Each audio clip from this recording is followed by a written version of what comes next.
2, 1, go.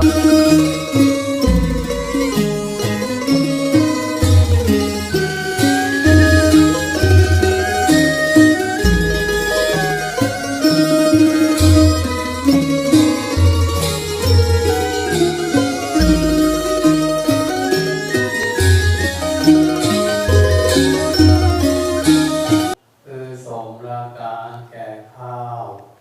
ทำบุญกินตาลเปิดบานกินเหย้าไหวเป็นหอเข้าน้ำตาลวัดวาบ่ละพระธรรมบ่จางมันเพลหนตางไปวันและน้อยไปวันและน้อยก่อนและนายเอ๋ยกราบ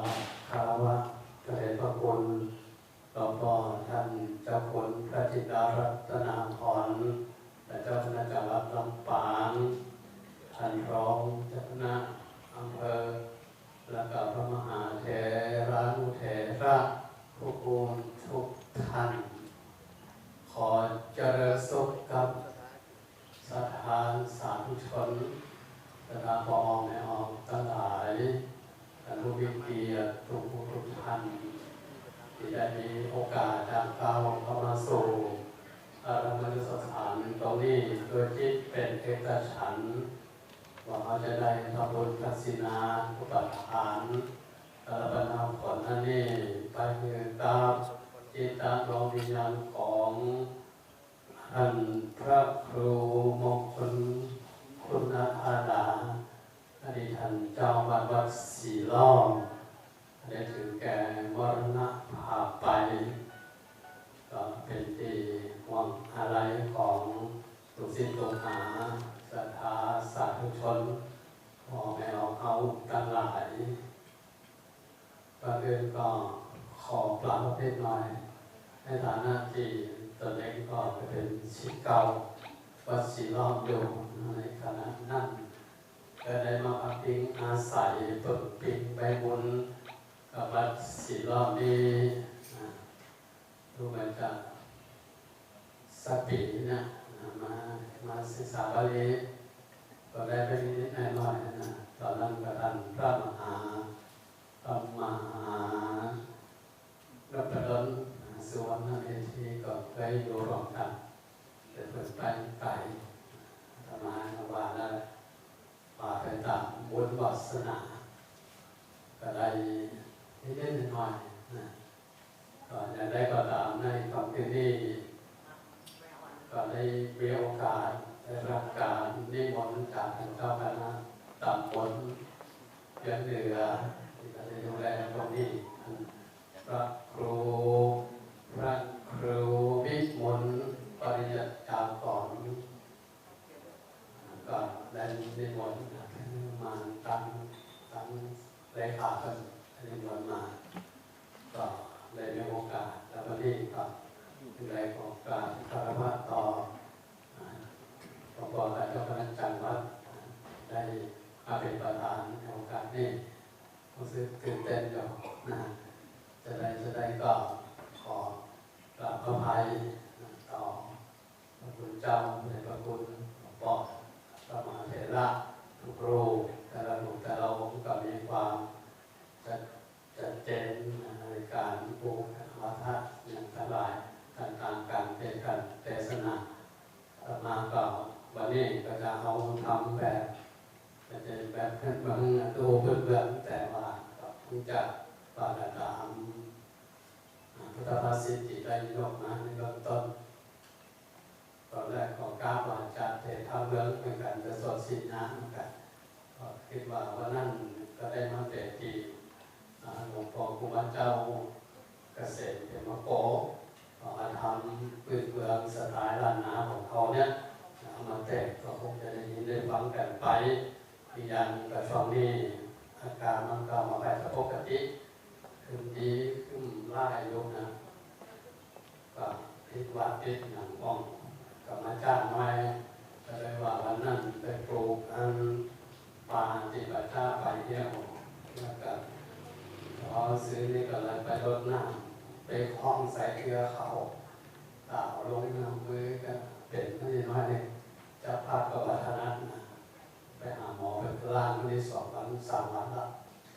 ก็เป็นนาทีปีนี้มันหาของเกินเนาะเพื่อว่าคนที่เปิดไปรอคิวกับรัดคิวมาจะได้ก็ต้องขอกราบไปก็ได้ขอบคุณและพระคุณเจ้าตลอดถึงสถานทุกท่านแล้วเราก็จะว่ากันไปนิดๆหน่อยๆจะได้หวังกันเมื่อกี้ก็ได้นกพุทธภาษิตบางต้นเมื่อกี้ไปแล้วที่ว่าชีวิตต่างพนาทีกาโรจาในอานิเทปนังกติว่าคนเราเนี่ยมีการเกิดในเบื้องต้นมีการเปลี่ยนแปลงในทางกลางปฏิสุทธิ์มาขอพักก่อนจากกันไปเรื่องของความตายเนี่ยมันก็จริงมันเกิดเป็นสภาวะอย่างหนึ่งนะคงจะเป็นสภาวะที่บังเอิญเราเอาได้สภาวะหรือว่าสมมาตรงนี้มาตั้งแต่เราเกิดมานะเรื่องของความเกิดความแก่ความเจ็บแล้วก็ความตายเนี่ยมันเป็นสมบัติที่ตัวเข้ามาแต่ก็เป็นสมบัติที่ทุกผู้ทุกท่านก็ไม่อยากที่จะคือมนุษย์มันร้อยประจากตัวจากตนของเขาแต่มันกับองค์การก็ได้ในฐานะที่เป็นพุทธศาสนิกชนเรื่องการนี้มันก็ต้องทำใจอันนี้มิตที่ได้วางไปแต่ทีนั่นนะยกมาแต่ทีมันก็มีอยู่5ประการด้วยกันมีชีวิตก็คือความเป็นอยู่เนาะความเป็นอยู่หรืออายุถ้าเขามีอายุหมายความว่าเขายังมีชีวิตอยู่มีชีวิตก็เหมือนว่าเขายังมีลมหายใจในอันที่จะกระทำธุระภาระหน้าที่ที่เขามีอยู่ตรงนั้นเพื่อจะคือความเป็นอยู่ของเขาพอไปข้างหน้ามีความหวังพอไปด้านหลังของมันเกิดความสุขแต่ว่าอายุหรือว่าชีวิตเนี่ยเขาก็สามารถจะพยากรณ์ได้ว่าจะไปยุตินะเลขไหนอย่างไรอย่างพระเดชพระคุณเรื่องหลวงปู่พระครูมงคลคุณธาดาเนี่ยทิ้งไปก่อนก็คงจะมาพูดแล้วว่าก็จะมายุตินะอายุ90อะไรก็98ครับ97 98กับหมอน้ำพรรษาก็แบบน้อยนะ60 70ป่ายนะว่ามาหนักหนาการที่เขาจะมีอายุใดนี่ก็มันก็ต้องมีเหตุมีปัจจัยมีบารมีในอดีตชาติพร้อมกับบอกเขาในปัจจุบันชาตินี่มันก็จะทำคืออายุของเขาอย่างยืนนานโดยเฉพาะเขาสมาทานศีลเนี่ยศีลข้อที่เรียนก็ถือว่าน่าจะเป็นส่วนเป็นผลผลักดันเรามีอายุเพราะกันนั้นเราก็จะมีธรรมอัปจายนะธรรมคือผู้กับเป็นคนที่อ่อนน้อมถ่อมตนต่อผู้เฒ่าต่อผู้แก่ต่อผู้มีอายุอันนี้ก็จะเป็นผลช่วยพักช่วยอันเขาเป็นผู้มีอายุปัจจุบันเป็นอยู่ที่เขาได้เกิดมาว่าเป็นมนุษย์นี่เราจะระมัดระวังตัวระมัดระวังทางกายทางใจกายเยนะสังวโรสาธุเป็นว่าระวังกายคือดีก็จะทำให้เอามีอายุได้อยู่นะแล้วก็วาจาสาธุสังวโรสาธุวาจายะสังวโรระวังวาจาได้วาจาถือว่าตรงนั้นจะเป็นผลบอกอยู่มนัสสาสังวโรสาธุความใจได้เป็นดีหรือว่าจะระวังทั้งทุกส่วนสัพพะที่ว่าสาธุสัพพะสังวโรระวังในทุกอย่างก็จะทำให้เอาบริบูรณ์สมบูรณ์นี่ก็ถือว่าเป็นส่วนหนึ่งที่จะทำให้ชีวิตของเราเนี่ยว่าประมาทเพราะว่าชีวิตมันเป็นของในขั้นตอนอายุเราเป็นของที่เขาสามารถจะพิจารณาได้ว่าอาจจะดูดีนะเลขไหนอย่างไรนี่การเวลาก็เหมือนเดียวกันเขาสามารถจะบอกให้กับตัวเองได้เพราะมันเป็นนิมิตปฏิเสธอยู่แล้วเป็นว่าเป็นว่าใหม่นิมิตก็แปลว่ามีเครื่องหมาย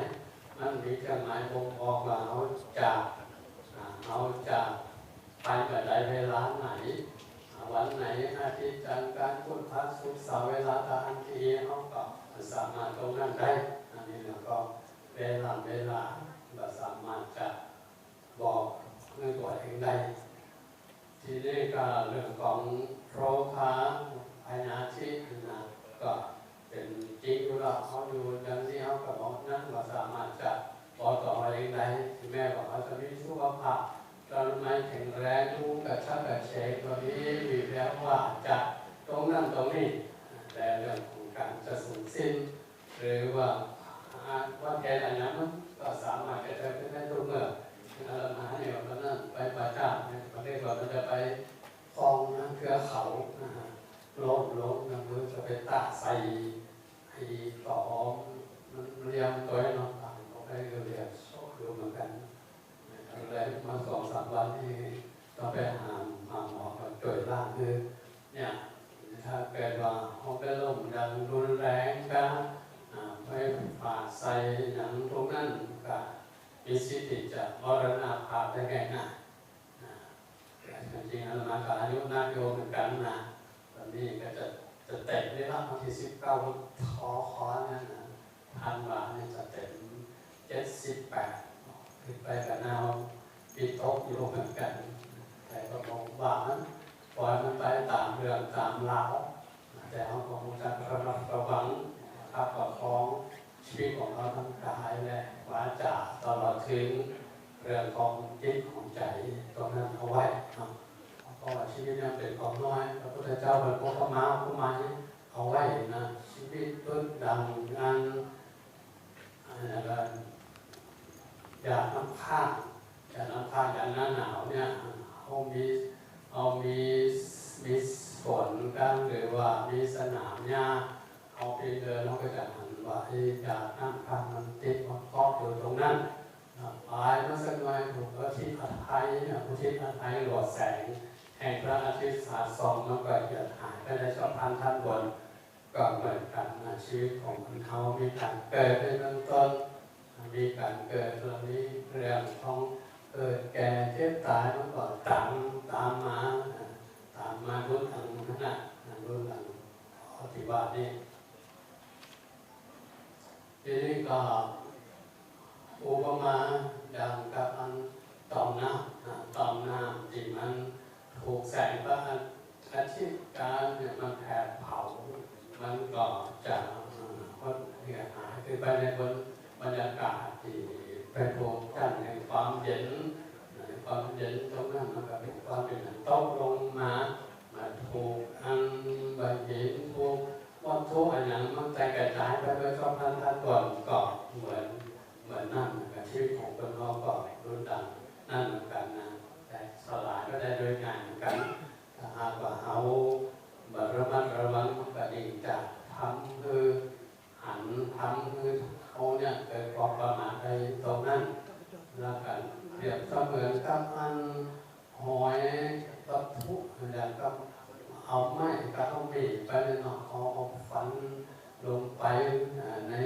นหน้านี้นะมันจะหันหอยนิดเดียวเท่านั้นเองพอถ้าขึ้นมาเนี่ยมันเกี่ยวกับอาหารว่าไอ้รอยแห่งการแยกตัวของน้ำเนี่ยมันรีบไปติดกันเลยสัมพันธ์ทันด่วนชีวิตของคนเขาที่ก็เหมือนนั่นเหมือนกันพระพุทธเจ้ามันเปรียบอุปมาไว้หลายนะนอกจากนั่นแล้วก็เปรียบเสมือนกับสายน้ำลงจากภูเขาสายผ่านไว้เป็นน้ำฝนน้ำต่างๆถ้ามันตกหนักตกหนามันก็สามารถที่จะทำคือสิ่งที่กีดกันหัวมันอยู่เนี่ยทะลุภูบังก็ได้เพราะว่าต้นไม้กิ่งไม้แม้แต่ไม้ในมันก็เกิดทะลุภูบังตรงนี้สร้างความอันตรายเหตุการณ์อย่างนี้ก็เคยเกิดขึ้นดังปักใต้ตอนนี้วันนี้ชีวิตของคนเขาเนี่ยพระเจ้าว่ามันก็รู้ดังนั้นรู้ดังนั้นเหมือนกันเป็นสะพานทันด่วนมาระวังแล้วก็เปรียบเสมือนกับจิ้นเนื้อหนักไฟหรือว่าหม้อขางที่เอาน้ำมันก็ใ ใส่มันเดือดผ่านตรงนั้นนะถ้าก็เอาชิ้นเนื้อการจะไปทอดกระถางเอาวัตถุชิ้นใดชิ้นหนึ่งเนี่ยเอาใส่ลงไปในหม้อขาดที่เดือดผ่านไปด้วยน้ำมันก็จะทำให้ตัดสับวัตถุตรงนั้นเนี่ยเป็นชิ้นเป็นเนื้อเป็นกล้วยทอดมันจะมีแต่ความแห้งหรือว่าเกลี่ยมนะไม่โดยสภาพการวาดูเหมือนกันแล้วก็นับแต่ก็เหมือนกับมันไอ้โคตีแพทย์ขาดเขาจุกก็ไปสู่ตะแลงแก่ที่ประหารของมันเนี่ยก้าวของมันแต่ละก้าวนั่นหมายถึงความตายที่มันจะไปเข้าสู่ความตายของมันตรงนั้นชีวิตของคนเขาเรื่องมันกับมันก็น่านิยมนะแต่ว่าถ้าหากว่าเราจัดบริหารชีวิตของเขานี่ก็สามารถที่จะทำคือความมีคุณมีค่าบอกปล่อยคือชีวิตมันหลวงเลยเลื่อนไหลไปเป็นปราศจากสิ่งที่เขาจะตัดของเราตรงนั้นรุดดังรุดหรือว่าคนเขาเนี่ยสายหน้าก็ดีถ้ามันปล่อยมันไหลไปมันไหลก็อยู่ไหลของมันแต่ถ้าพอมีขนบกันเขื่อนเนี่ยเอาไว้นี่ก็ยังสามารถจะเอาหน้าตรงนั้นเอามาเป็นประโยชน์ทางการกสิกรรมก็เอามาใช้สอยปลูกพงบรรยาต้นไม้ต้นตอกมากินมาดื่มเนี่ยมันเป็นประโยชน์ตรงนั้นได้ก็จัดได้นั่นแหละถ้าหากว่าเขาบริหารชีวิตของเขาคือเป็นบอกปล่อยให้มันไปตามความต้องการอย่างที่มันแบบเป็นเนื้อหาสาระนะครับชีวิตเพราะชีวิตแต่ละชีวิตมันเกิดมาแล้วมันก็จำเป็นที่จะต้องบริหารให้มันเป็นไปในรูปลักษณ์จากคำว่าตะเกียบพอตั้งหน้ามีความหวังพอตั้งหลังมันจะเกิดความสุขให้เด็กสมรของหลวงตาจำเกิดมาก็เลยจำภูมิสถานได้ทั้งกันหลวงตาแพ้เยอะมากถึงแก่กลับแล้วท่านเอาผ่าแล้วว่าประโยชน์วงสาวากันนี่ก็พระภูพิสารพระมโกศลนี่นะถือว่าเป็นนักเตะระดับชาติอยู่เหมือนกันได้อ่านหนังสือรู้จะเป็นหนังสือหลวงตาเล่น2 เล่ม 3ก็มีมองกันเลยเด็กว่าเปิดมาเป็นสนองแต่ละยืมสนองก็มีมาบอกการศึกษาแต่หลายว่าถ้าเอาประมาณในวัยต้นวัยกลางแล้วก็ปัจฉิมวัยสุดท้ายก็จะทำชีวิตของเขาเนี่ยบทบาทเปลือกจะทำชีวิตของเขาสูญสิ้นหรือสูญเสียไปเลยไร้ประโยชน์พยายามบริหารชีวิตของเขาทุกชีวิตมันก็ถือว่ามันมีคุณมีการที่เราได้ชีวิตมาก็เพราะเขามีความเป็นมนุษย์พอมันทำความเป็นมนุษย์ในส่วนผลอิจฉามนุษย์สัตว์ปฏิลาโภเนี่ยการได้เกิดมาเป็นมนุษย์นี่ก็ถือว่าเป็นของจริงง่ายพระเจ้าเป็นของที่ยากจะอันนี้เมื่อเราได้มาด้วยความยากนะจะพูดแต่เกิดมาเป็นมนุษย์ที่อดีตชาติก็น่าจะบำเพ็ญบุญบารมีมาเมื่อได้มาตรงนี้มาแบบเรียนทำไปสายอื่นนะไปสายอื่นไปเป็นเดรัจฉานสัตว์นรกนะเป็นแปลกอะไรอย่างก็ถือว่าเป็นบุญของเขาละยังมีบุญแต่อดีตชาติที่ดีมาแล้วก็ได้มาพบพระพุทธศาสนาก็มาได้ของดียากและของดีง่ายนะฉะนั้นของมาพระก็ถือว่าบุญของเขาต้องจะไว้ตัวเองให้น่าที่สุดนะเพื่อว่าเขาจะไม่ได้ประมาทบอกว่าเพื่อเขาบอกจากการสร้างความดีเนี่ยก็จะต้องเป็นต้นที่ในคนนี้เขาการได้ปั้นสิ่งของประเด็นของคุณเนี่ยนะเป็นว่าชีวิตที่บอกมาจากการสร้างความดีจะเป็นชีวิตสังกอนี่แหละนะชีวิตสังกอคือการก้าวการก่อเรื่องการเก็บเขาจะก้าวด้วยข้างหน้าด้วยรูปธรรมที่ก็แน่นอนละถ้าออกมาจะก้าวไปทำมันเป็นป้องเป็นป้าเป็นน้ำเป็นความเป็นลุ่มเป็นบ่อเขาก็ต้องเวท เอาก็ไปตรงนั้นแหละแม้แต่ยานพาหนะก็เหมือนเดียวกันเขาก็คงบอกไปแต่ตรงนี้เป็นน่าจะหมายถึงส่วนที่เป็นนามธรรมมากกว่าที่จะหมายถึงส่วนที่เป็นรูปธรรมนะชีวิตของเราจะก้าวไปข้างหน้ามันสดใส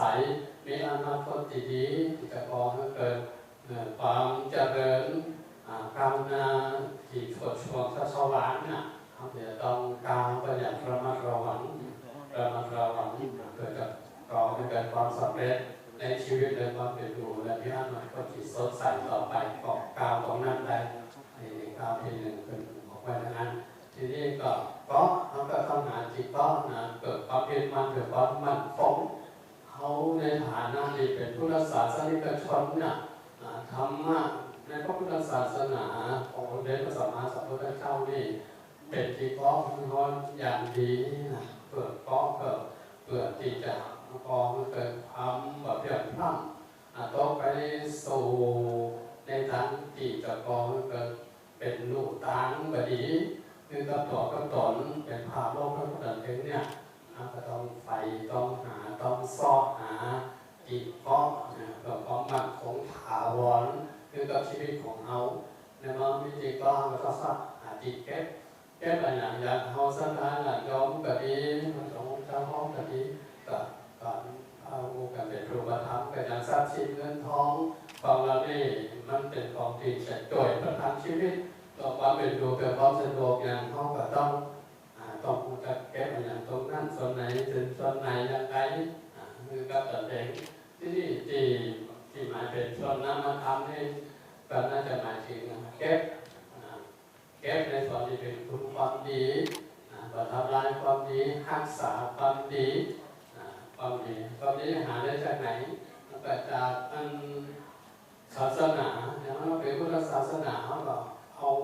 พุทธวจนะคำสอนของพระพุทธเจ้าก็มากมายถึงจะเป็นข้อสั้นข้อยาวก็มันถือว่าตรงนั้นเป็นเรื่องที่สำคัญข้อสั้นๆแต่มันก็มีความลึกในความหมายที่เขาจะสามารถมาช่วยประคับประคองคือวิถีชีวิตของเขาไปสู่เป้าหมายได้อย่างสติเอาเช่นแล้วก็คำประมาทเลย2 กำเดียวแต่ว่ามันเพียงแต่คำสั้นคำสั้นถ้าเราปราศจากอย่างนั้นปฏิบัติธรรมอย่างนี้เนาะหายใจเข้าหายใจออกก็ดียุบหนอพองหนอก็ดีถ้าปราศจากสติแต่ประคับประคองจะดูแลเป็นนายคอยพอความฟุ้งซ่านของจิตความกระเสือกกระสนความดิ้นรนวัดแกงของจิตเนี่ยมันก็จะต้องใช้สติเพื่อจะมุ่งน้ำตาลว่ามันปาเข้าไปที่ไหนอย่างไหนมาอยู่ที่ไหนทับไหนเขาก็ตรงนั้นคือมันเป็นปัจจุบันต้องได้อาศัยสติอยู่วันนั้นถ้ามีสติกับหมายความว่าเขาปล่อยไปตามความเคยใจการปฏิบัติของเขามันเกิดกับก้าวหน้านี่ก็ขอสรุปคือเอาตั้งทั้งหลายนอกศรัทธาบอกแล้วเอาทั้งหลายการฟังธรรมกับส่วนหนึ่งมันว่าสังขารจะสร้างสวยต้องมันคัดสีคนจะดีต้องมันฟังเทศจะเป็นความพิเศษก็ต้องมันสร้างเหตุแห่งความดีขอฝากไว้ตอนนี้ว่าทำบุญเป็นเอกที่ถึงความตายวิจัยสมบัติกระจัดแบบนี้ก็น่าจะเป็นพอครับความเป็นอยู่เอาความรู้ในรักพระพุทธศาสนาเป็นอุปกรณ์เพื่อจะดำเนินชีวิตของเขาสดใสต่อไปมาได้จากในปราโลกธรรมะคำสอนของพระพุทธเจ้ามาเนาะเก่งก็ว่าอันนี้เป็นประเด็นที่พอเนี่ยพอที่หนึ่งปัญญาพอที่หนึ่งอายุนรวดชีวิตแล้วก็การเวลาและโรคภัยไข้เจ็บยังสองบอกคือสถานที่ที่ว่าจะถอดกายนะเขาเป็นนั้นเราสามารถจะเอาได้ว่าจะตรงไหนเพราะเขาประสาทโยว่าคนนั้นนี่ไม่ได้เป็นไปตามเป้าหมายแล้วคือว่าองค์กรเขาสร้างให้หลังนี้จัดงานด้วย2-3 ชั้นจะได้คนนึงเป็นหลายที่คือแต่จะตามบ้านหลังนี้เล็กที่นี่แต่มันเป็นไปอย่างนั้นเนาะเขาก็โมกันอยู่ในทางเขาก็ฟังกันเขาก็สร้างกันนะ แล้วก็คติที่เขาจะไปเนี่ยเขาก็ได้บอกว่านี่เราสามารถจะคุ้มอย่างตัวเองได้นี่มันก็จะไปตามความต้องการของมันอยู่แต่ว่าถ้าเขาจริงๆจังๆในธรรมะสอนที่ถือว่าเป็นของจริงเนี่ยนะของจริงถ้าเขาบอกจริงมันก็เป็นจริงนะของจริงถ้าเราจริงมันก็จริงมันก็ถ้าเขาจริงแต่มันปรากฏว่าเขาจะแบบภาพเขาจะไปคติไหนที่พระพุทธเจ้าเสนออยู่สองอย่างคือทางดีๆและทางบดีมันจะเรียนเอาทางไหนก็สุดแท้ๆที่เราต้องได้ไข่ปัญโยนิโสมนสิกาโดยตัวเขาเองไปต้องรู้ว่ามันทางไหนมันดีกันเหมือนกับก้าวเก็บเกาะนั่นแหละก้าวเกาะเก็บนั่นแหละถ้าเอารักตัวเองเขาก็ต้องเดินในทางที่เป็นสุขทำต้องการจะไปสู่ในทางที่สร้างความเสื่อมเสียให้เขาเดินเลยต่อไปในทางที่เป็นทุกข์ทุกข์นั้นแปลว่าชั่วแปลว่ายากก็แปลลำบากถ้าดีก็สุขก็แปลว่าดีแปลว่างามก็งามเอาเป็นอันว่าอันนี้ปัญหาโคไปละนะแล้วพระได้จ่าได้ปรับออกมาก็เราก็สมควรกับเวลาเนาะคุณผู้สอนอะไรที่วันนี้ครับคืนนี้ก็มีพระเดชพระคุณหลวงพ่อท่านเจ้าคุณท่านสุดารัตนาพรเจ้าคณะกรรมวัดลำปางตลอดถึงพระมหาเถระโมเถระทุกรูปทุกตนทุกองค์สถาสาธุชนและผู้มีเกียรติในนามการประมาณตรงนี้โดยจิตเอกฉันท์ของหวังว่าจิตดาวิญญาณหรือบุญกุศลที่เกิดขึ้นตรงนี้ผมจะไปเสริมเทียมยังดวงวิญญาณของหลวงพ่อพระครูมงคลคุณธาดาที่จะถึงแก่วันหน้าผ่านไปอาตมาก็อ้างคุณพระศรีนาไตคือพุทธานุภาพธรรมานุภาพสังฆานุภาพของพระสัมมาสัมพุทธเจ้าผู้ได้ปกปักรักษาคือท่านเจ้าพระทุกตนทุกองค์ตลอดถึงศรัทธาทุกท่านมีทุกภาพดันไม้แข็งแรงตลอดไปให้บุญจามาต่อสมควรกับเวลาเอวะก็มีโดยประกาศราชนีสาธุข้าท่านสมณศรัทธาตลอดถึงคณะศรัทธาสาธุชนและผู้มีเกียรติที่เคารพทุกท่านได้สดับรับฟังธรรมเทศนา